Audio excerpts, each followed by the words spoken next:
What's up, everybody? Garrett back here, and I want to talk about Ti West's newest movie, X. All right, so last night I saw X, and I want to give you guys my reaction and a spoiler-free review of this movie. But before we start that, I want to talk about Ti West for just a minute. Now, Ti West, I was introduced to him in 2009. I believe it was 2009 when House of the Devil came out. I had never heard of Ti West before. House of the Devil had just got released. I think I saw it on TV, I think. It was getting a lot of buzz around the internet at the time.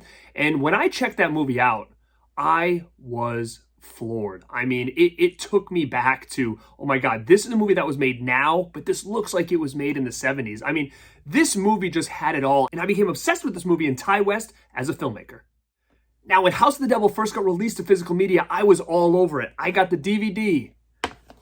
I got the VHS, and then I upgraded to the Blu-ray. So as of right now, I think these are the 3 editions that it has. I'm not sure if it has gotten an upgrade or a different edition, but these are the ones that I have. And I can remember at the time, the big bundle was the DVD with the slipcover, and also this VHS tape. And this is one of the first like old school, new school VHS tapes that they did, where they went through a period of time where they were re-releasing things on VHS. And I believe this might have been one of the first ones that I grabbed that kind of started that craze at the time. So this is a real cool thing to have. I know it was pretty limited. I don't know how easy this is to get now, but it was super cool at the time.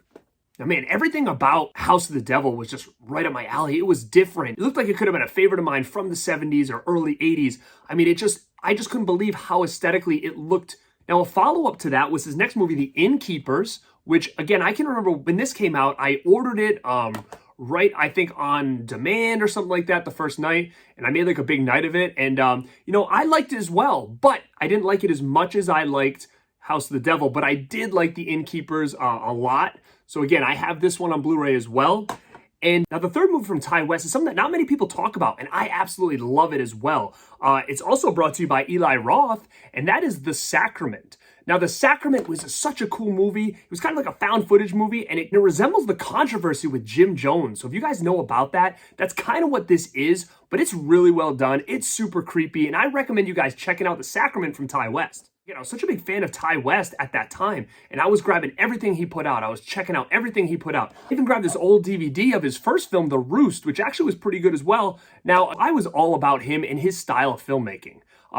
What's crazy is I haven't heard about Ti West in a while, and I've always kind of checked up, like, where is he at? Like, you never see him anymore. And then all of a sudden, I saw Scream 5 hit the theater, and a trailer popped up for this movie X, it says, by Ti West and A24.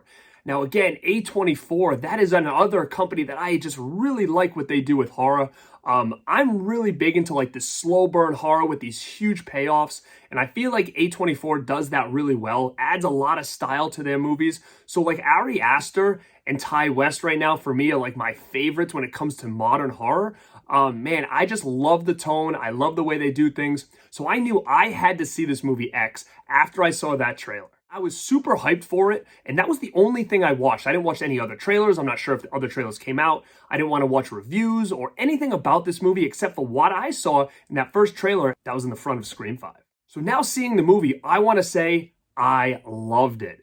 I absolutely loved this movie. It was exactly what I wanted.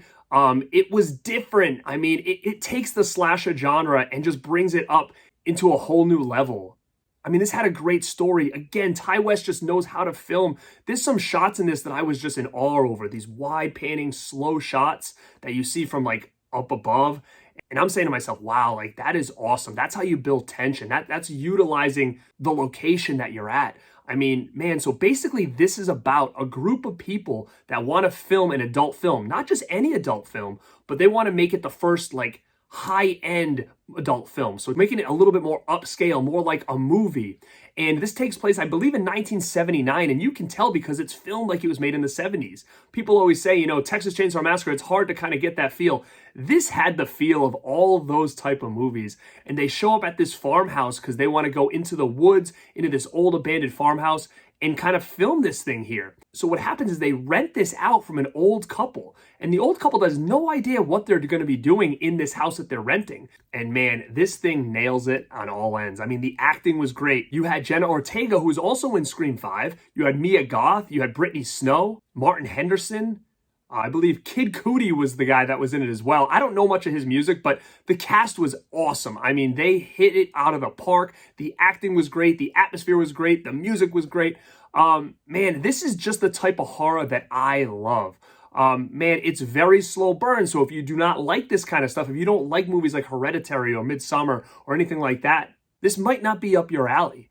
I mean, what I like about this is it tells a great story, like all of Ty West and A24's movies do, is they tell a story, they get you invested, and then all of a sudden, hell breaks loose.